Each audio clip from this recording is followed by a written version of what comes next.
වැඩ ලෝකයේ කාර්යබහුල ජීවිතයක් ගත කරන ඔයාට අවශ්‍ය ඕනෑම උපැන්න සහතිකයක්, විවාහ සහතිකයක් සහ මරණ සහතිකයක් ඉතාමත් කෙටි කාලයකින් ඔන්ලයින් ක්‍රමවේදය හරහා මාර්ගගතව අයදුම් කරලා ඔයා ඉන්න තැනටම කිසිදු රස්තියාදුවකින් තොරව ගෙන්නගන්නේ කොහොමද කියලා ඔයාලට කියලා දෙන්නයි අද මම මේ වීඩියෝ අරගෙන එන්නේ. එහෙනම් යාළුවනේ වැඩි කතා බහක් නැතුව අපි යමු අද වීඩියෝවට. වීඩියෝ පටන් ගන්න කලින් වෙනද වගේම අදත් මතක් කරනවා මේ වීඩියෝ බලන ඔයා මගේ YouTube channel එකට අලුත් කෙනෙක් නම් මේ වගේ වටිනා වීඩියෝ දාපු ගමන් ඔයා ගාවට ගෙන්න ගන්න මගේ channel එක subscribe කරලා දැම්ම එකතු වෙන්න කියලා.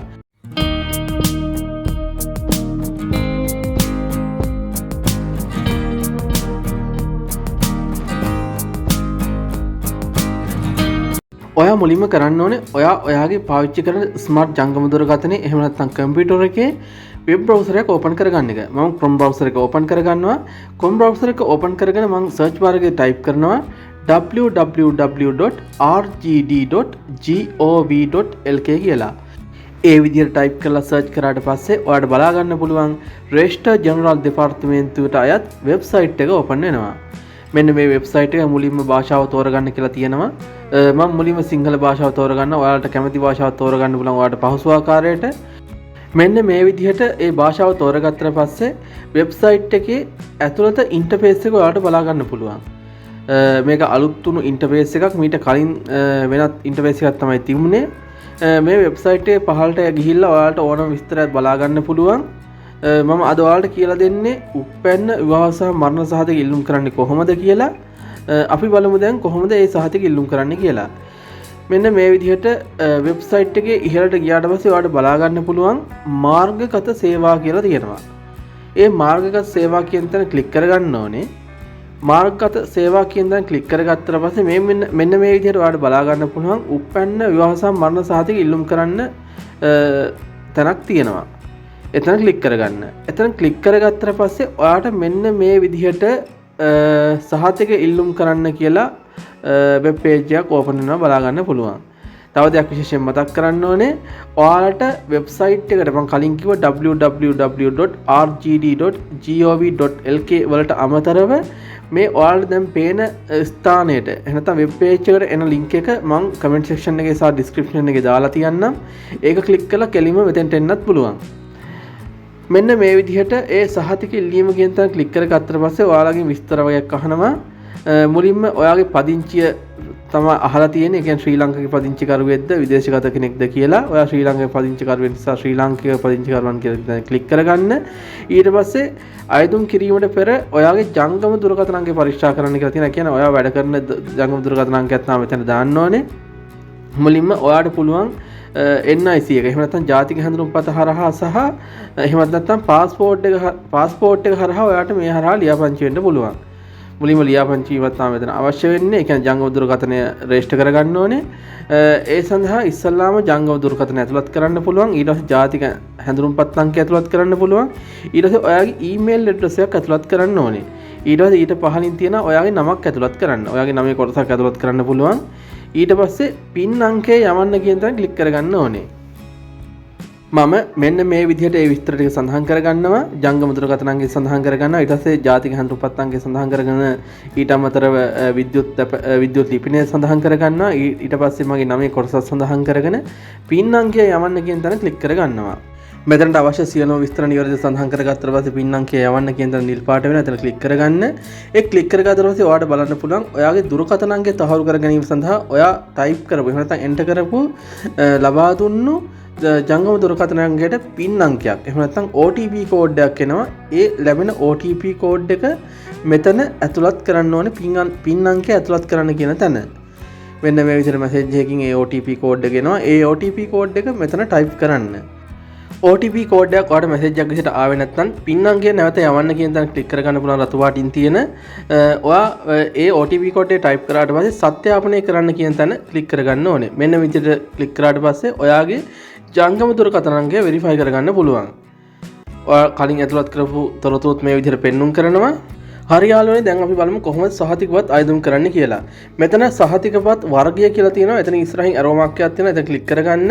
ඒ ක්ලික් කරගත්තට පස්සේ ඔයාලට බලා ගන්න පුළුවන් උපැන්න සහතික, විවාහ සහතික සහ මරණ සහතික. ඒ සහතික තුනෙන් ඕනම සහතිකයක් ඉල්ලුම් කරන්න පුළුවන් කියලා තියෙනවා. මම උපැන්න සහතිකයක් තමයි මෙතනදී ඉල්ලුම් කරන්නේ ඔයාලට බලා ගන්න. මම මෙතන බර්ත් සර්ටිෆිකේට් කියන දේ ක්ලික් කරගන්නවා. ඊට පස්සේ බෙදා හැරීමේ ක්‍රමය කියලා තියෙනවා. ඒක මම තෝරගන්නේ ස්පීඩ් පෝස්ට් කියන එක. ඔයාලට අවශ්‍ය නම් ගිහිල්ලා ගන්නත් පුළුවන්. දැන් අපි රස්තියාදු වෙන්නේ නැතුව නිවසටම ගෙන්න ගන්නේ කොහොමද කියලා අපි මේ කතා කරන්නේ. ස්පීඩ් පෝස්ට් හරහා ඔයාගේ සහතිකය ඔයාගේ නිවසටම ඔයා ඉන්න තැනටම ගෙන්න ගද්දී පෝස්ටල් චාර්ජ් එකක් අය වෙනවා. එහෙම නැත්නම් ඔන්ලයින් අයදුම් කරලා මෙතන කලෙක්ට් කියන දේ ක්ලික් කරාට පස්සේ ඔයාට ඒ සහතිකපත ඒ අදාළ ඒජී ඔෆිස් එකට ගිහිල්ලා ලබා ගන්නත් පුළුවන්. අපි ස්පීඩ් පෝස්ට් තරහා ගෙන්න ගද්දි මෙන්න මේ විදිහට ඔයාගේ ලිපිනේ ඇතුළත් කරන්න තියෙනවා.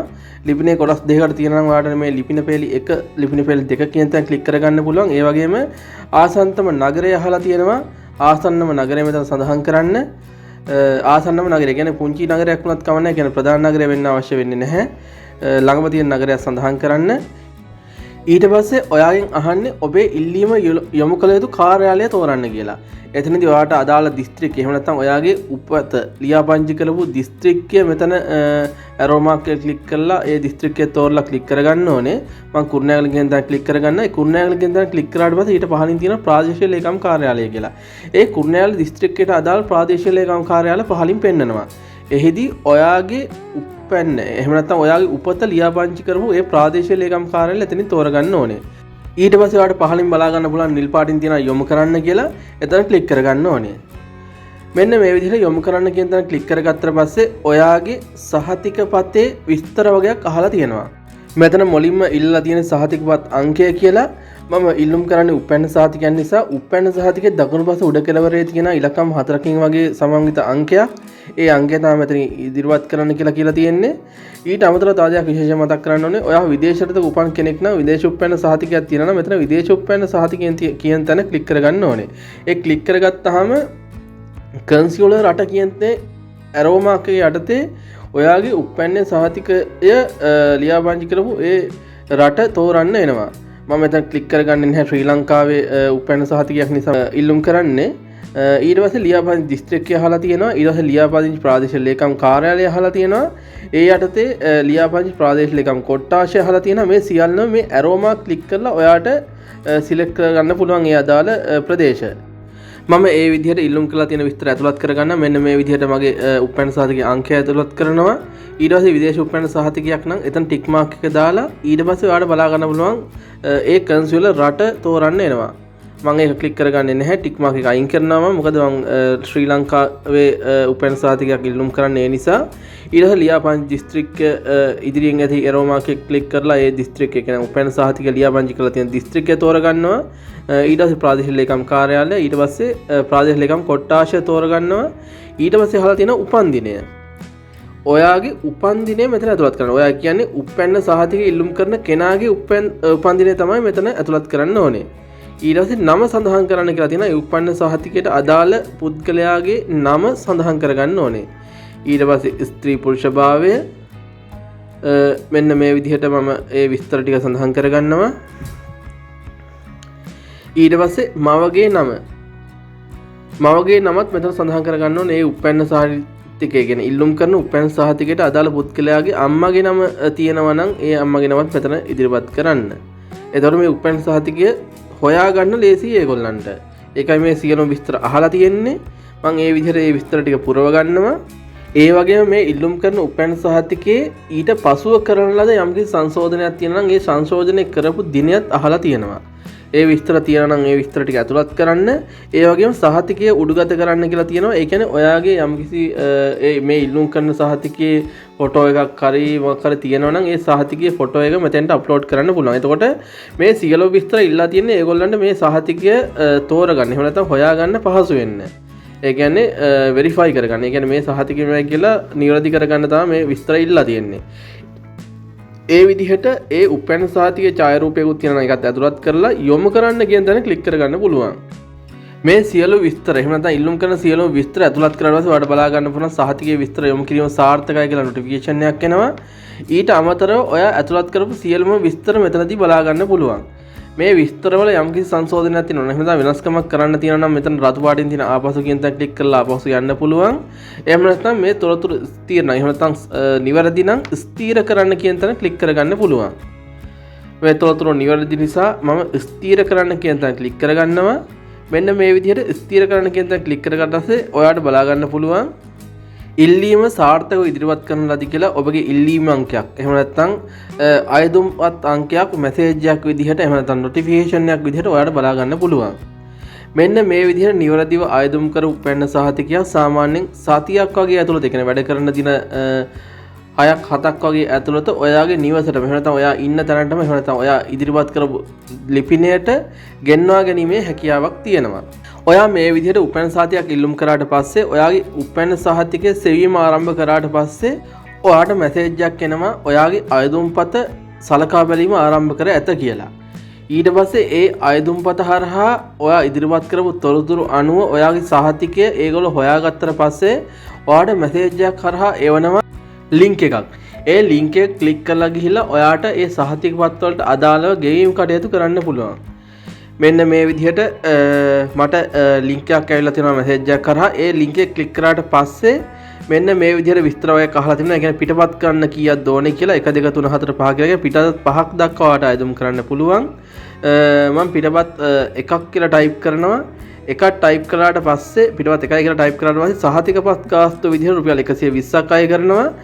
ස්පීඩ් පෝස්ට් හරහා බෙදා හැරීමේ ගාස්තුව කියලා රුපියල් 200ක මුදලක් අය කරනවා. ඊට අමතරව පහසුව සඳහා ගාස්තුව කියලා 42.710ක මුදලක් අය කරනවා කියලා තියෙනවා. සියලුම එකතුව 362ක මුදලක් ඉතින් 362.710ක මුදලක් අය කරනවා එක සහතිකයක් ගෙන්වා ගැනීම සඳහා. ඔයාලට සහතිකපත් දෙකක් තුනක් ගෙන්නන නම් ආයෙ වැඩි වෙන්නේ සහතිකපත් ගාස්තුව විතරයි. ඒ කියන්නේ සහතිකපතකට අදාළ වෙන රුපියල් 120ක ගාස්තුව 240ක් විතර වෙනවා සහතිකපත් දෙකකට. පහසු සඳහා ගාස්තුවත් 47.750ක් විතර වෙලා තියෙනවා. සියල්ලම කොහොම හරි 484.750ක් වෙනවා සහතිකපත් දෙකක් ගෙන්න ගන්නවා නම්. බෙදා හැරීමේ ගාස්තුව වෙනසක් වෙන්නේ නැහැ.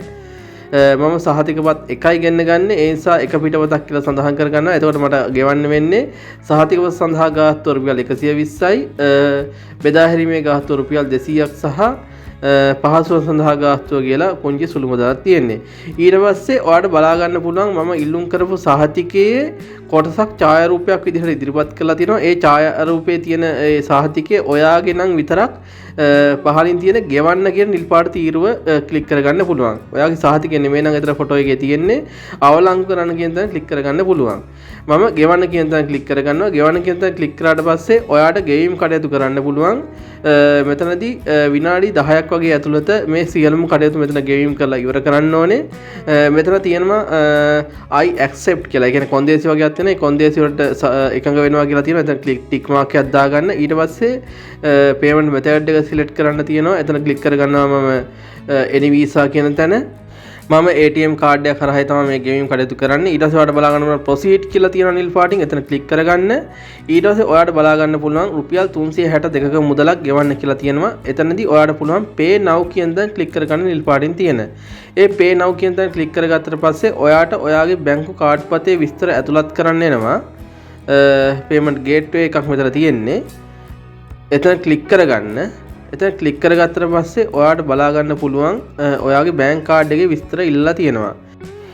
ඒ වගේම තමයි මෙතන QR payment එකක් කරන්නත් පුළුවන්. මම බැංක් කාඩ් එකෙන් තමයි payment එක කරන්නේ.